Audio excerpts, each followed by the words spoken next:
कागल नगर परिषदेच्या वतीनं आत्ताच अजितदादांनी ज्या विकास कामांचा उद्घाटन केला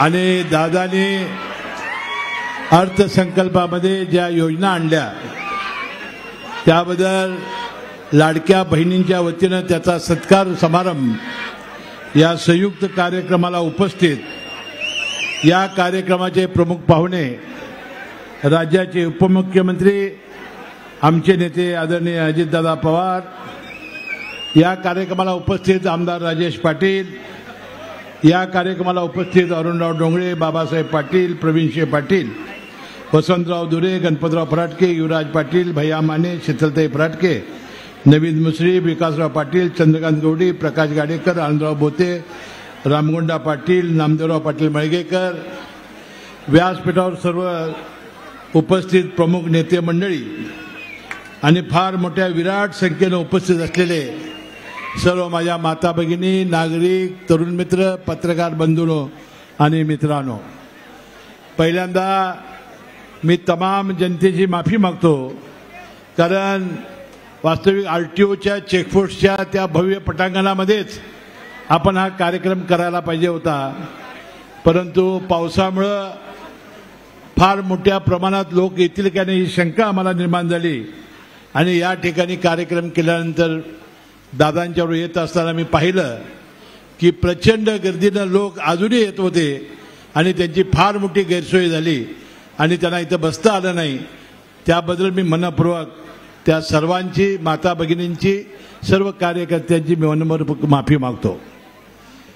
दादा, आपल्याला माहिती आहे की 2 जुलै 2023ला आपण महायुतीमध्ये जाण्याचा निर्णय घेतला आणि या राजकीय निर्णयाबरोबर मला अतिशय अभिमानाने सांगितलं पाहिजे की ज्यांनी 25-30 वर्ष मला तळहाताच्या पोडाप्रमाणे जपलं त्या सगळ्या कार्यकर्त्यांनी तुमच्या आणि माझ्या निर्णयाचं स्वागत केलं आणि एकही कार्यकर्ता इकडचा तिकडचा झाला नाही।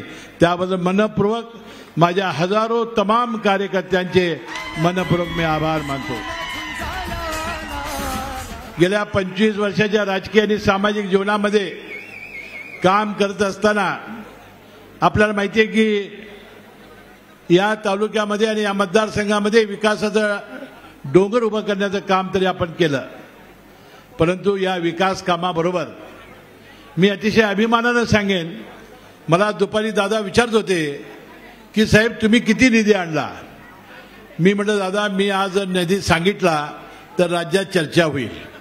तुम्हाला माहिती असेल, ज्यावेळा राज्याचे मुख्यमंत्री एकनाथ शिंदे साहेब यांनी उद्धव ठाकरे साहेबांच्या विरुद्ध उठाव केला आणि ते आसामला गुवाहाटीला गेले, त्या गुवाहाटीच्या 40 आमदारांची रोज संध्याकाळी भाषणं व्हायची। त्यामध्ये सध्याचे सार्वजनिक आरोग्य खात्याचे मंत्री तानाजी सावंत म्हणायचे की हसन मुश्रीफने एवढा निधी राष्ट्रवादीला आणि आपल्या मतदारसंघात नेला म्हणून आम्ही उठाव करायला या गुवाहाटीमध्ये आलो होतो। आणि म्हणून मी विधानसभेच्या निवडणुकीच्या निमित्ताने पुस्तक काढणार आहे आणि तुम्हाला सर्वांना ज्यावेळी पुस्तक पोचेल त्यावेळेला विरोधकांचे डोळे पांढरे होतील एवढाच विश्वास मी या निमित्ताने व्यक्त करणार आहे। या मतदारसंघातलं मी अतिशय अभिमानाने सांगेन, एकही विकासाचं काम तर शिल्लक राहिलंच नाही, परंतु या विकास कामाबरोबर विकास कामानं मतं मिळतात यावर माझा विश्वास नाही।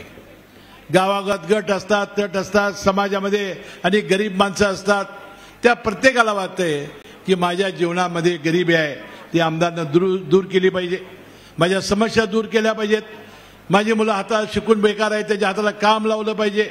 या सगळ्या कामामध्ये मी झोकून द्यायचं ठरवलं आणि दादा तुमच्यामुळं मला या राज्याच्या मंत्रिमंडळामध्ये 19 वर्ष मंत्री राहण्याची संधी मला मिळाली। त्यामध्ये विशेष सहाय्य खातं माझ्याकडे आलं।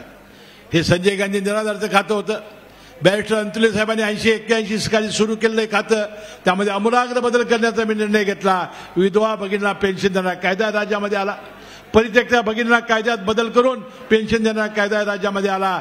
65 वर्षाचे आई वडील ज्यांना मुलं बघत नाहीत, सुना पोटाला घालत नाहीत, त्यांना नवीन योजना या राज्यामध्ये दिली, देशात नसलेली योजना आणली, त्याला नाव आपण श्रावण बाळ ठेवलं आणि राज्यावर माझं नाव श्रावण बाळ पडलं।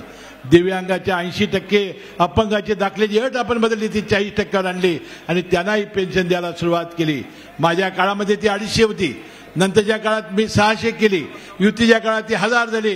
आणि आपलं सर्वांचं भाग्य बघा, माझं भाग्य बघा, 2 जुलै 2023ला महायुती सरकारमध्ये गेलो, दादांच्याकडनं विशेष सहाय्य खातं मी मागून घेतलं आणि 15 जुलै 2023ला 1500 रुपये पेन्शन करणारा अध्यादेश काढण्याचं भाग्य मला मिळालं. अजूनही अनेक त्याच्यात दुरुस्त्या करायच्या आहेत, त्या यथाविकास करू. कालच बंधू भगिनी आपल्याला माहिती आहे की आपण धर्मादाय दवाखान्याच्या कायद्यामध्ये बदल केल्यानंतर या वैद्यकीय क्षेत्रामध्ये किती प्रचंड काम होऊ शकतं हे दाखवून देण्याचा प्रयत्न केला. दादांना मी येताना सांगितलं आणि त्यांना पुढारी कालचा दाखवला, दैनिक लोकमत मी त्यांना दाखवलं की कालच या ठिकाणी करोनाच्या काळानंतर 5000 रुग्णांचं ऑपरेशन करून आणण्यामध्ये आमच्या फाउंडेशनला यश लाभलं आणि त्यामध्ये काल त्यांचा सत्कार केला आणि त्यांना शतायुषी भव याच मंडपात त्यांना आपण सर्वांनी आशीर्वाद दिले. त्यातली 1200-1300 लहान चिमुकली मुलं होती की ज्यांना हार्टचं ऑपरेशन करून देण्यामध्ये, मुंबईला नेऊन आणण्यामध्ये आम्हाला यश आलं. त्या मुलांचा सत्कार करताना मला ऊर भरून आला आणि मी म्हणालो की मला ही जी नवसंजीवनी मिळालेली आहे, मला अनेक संकटामध्ये मात करण्याची संधी मिळालेली आहे, या सगळ्या लोकांचे आशीर्वाद या जीवनामध्ये मला मिळाले. त्यामुळे कुठल्याही संकटाला डगमून न जाता त्याला समर्थपणानं तोंड दिलं आणि या पुढच्या काळामध्ये सुद्धा असंच समर्थशाली मी तोंड देईन.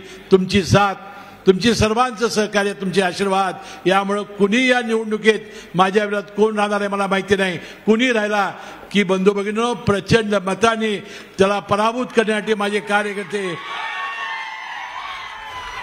गेल्या 6 महिन्यापासून सज्ज झालेले आहेत. याची प्रचिती दादा तुम्हाला येत असेल. मी शिवसेना उबाटा गटाचे नेते आदरणीय संजय बाबा घाटगे यांचा मनपूर्वक आभारी आहे की त्यांनी मला जाहीर पाठिंबा दिला आणि या विधानसभेच्या निवडणुकीत मी हसन मुश्रीफ यांच्यावर मी राहणार अशी त्यांनी शपथ घेतली. काल त्यांनी आपला मेळावा घेतला आणि सर्व कार्यकर्त्यांना त्यांनी भूमिका सांगितली. मी त्यांचा आणि त्यांच्या सर्व कार्यकर्त्यांचा या ऐतिहासिक वळणावर त्यांनी मला पाठिंबा दिल्याबद्दल मी त्यांचे मनपूर्वक अभिनंदन करतो, आभार मानतो. हे हत्तीचं बळ त्यांनी मला दिलं त्याबद्दल मी मनपूर्वक त्यांचा आभारी आहे. बंधू भगिनींनो, कामगार मंत्री म्हणून बांधकाम कामगारांच्या योजना असतील, बंधू भगिनींनो अनेक वेळा या सर्व योजनांचा लाभ घराघरात पोहोचवण्यासाठी मी आणि सगळे माझे कार्यकर्ते कटिबद्ध झाले आणि हा निर्णय केला.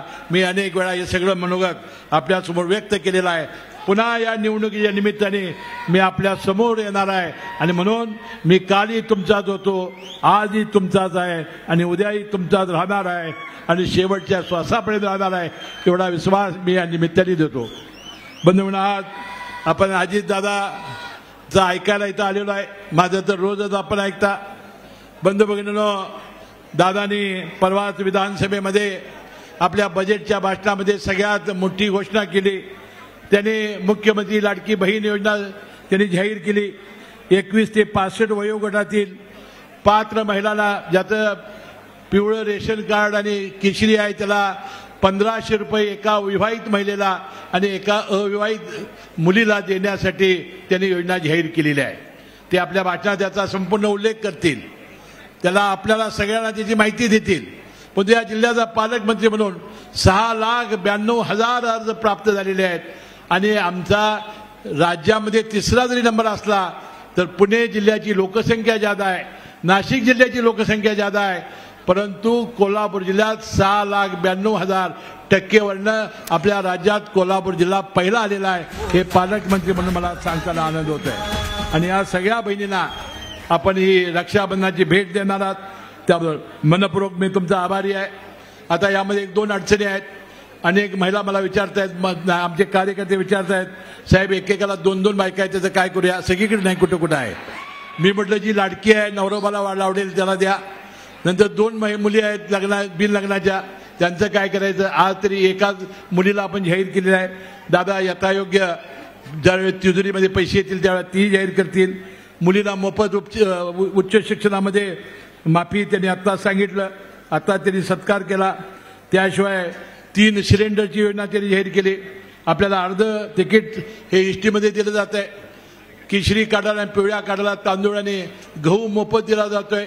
त्याशिवाय आपल्याला माहिती असेल की आता गणपतीच्या उत्सवाला आनंदाचा शिदा म्हणून 6 जिन्नस आपण देणार आहोत 100 रुपयेमध्ये.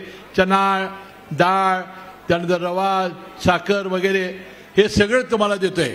आणि म्हणून अनेक वेळा मी सांगितलं की या 1500 रुपयाच्या लाडक्या बहिणीच्या योजनेमध्ये ज्याचा उल्लेख मगाशी विजयरावांनी केला की विरोधक काहीतरी नेरेटिव्ह सेट करण्याचा प्रयत्न करतायत. या निवडणुकीसाठी जुमला असं म्हणतायत. आम्ही सगळ्यांनी अभिमानानं सांगितलं आता 2 महिन्याचे पैसे मिळतील, पुढची 2 महिन्याचे आम्ही देऊ. आणि पुढं काय होईल तर तुम्ही घड्याळ चिन्हासमोर कटाकट बटणं दाबा, तुम्हाला हे पैसे मिळत राहतील असं आम्ही सांगितलेलं आहे. आणि म्हणून सगळ्या योजनांचा उहापोह आता दादा करतील. लाडक्या भावांना सुद्धा किती योजना दिलेल्या आहेत त्याचंही ते वर्णन करतील. आणि आम्हाला ते आज आपल्यासमोर आलेले आहेत. मी दादांचा मनपूर्वक आभारी आहे. दादा, आपण निर्णय घेतल्यानंतर लोकांच्यात किती प्रतिसाद आहे, लोकांमध्ये किती तुम्ही लोकप्रिय आहात. कारण आपण आज सकाळपासून कोल्हापूर जिल्ह्याच्या दौऱ्यावर आहात, म्हणून तुम्ही 2 दिवस मुंबईमध्ये आणि 5 दिवस दौऱ्यावर जायचं ठरवलं आहे. मी त्याचं स्वागत करतो. तुम्ही असं फिरत राहिलं की येणाऱ्या या निवडणूक विधानसभेच्या आमची जरी माहिती असली तर हा राष्ट्रवादी काँग्रेस पक्ष तुमच्या नेतृत्वाखाली 1 नंबरला आल्याशिवाय राहणार नाही असा विश्वास आमचा आहे. तुम्ही मुख्यमंत्री व्हा अशी आमची इच्छा आहे. सगळ्याच कार्यकर्त्यांची इच्छा असते. आणि ज्यावेळा आपले आमदार जास्त निवडून येतात त्याच वेळेला आपल्याला बोलण्याचा अधिकार असतो. आणि म्हणून मी तुम्हाला शपथ घेऊन सांगेन की येणाऱ्या या निवडणुकीमध्ये दादाच्या नेतृत्वाखाली राष्ट्रवादी अशी प्रचंड मतांनी निवडून आणूया की आपलं राहिलेलं हे स्वप्न पूर्ण झाल्याशिवाय राहणार नाही अशी गहिनीदाचा जवळ मी प्रार्थना करतो. आणि एका चांगल्या कार्यक्रमाला दादा आलात त्याबद्दल मनपूर्वक आपले आभार मानून आणि आपल्याला बोलावं, आपण सगळ्यांना भाषण करावं अशी मी या विनंती करतो. एबीपी माझा, उघडा डोळे बघा नीट.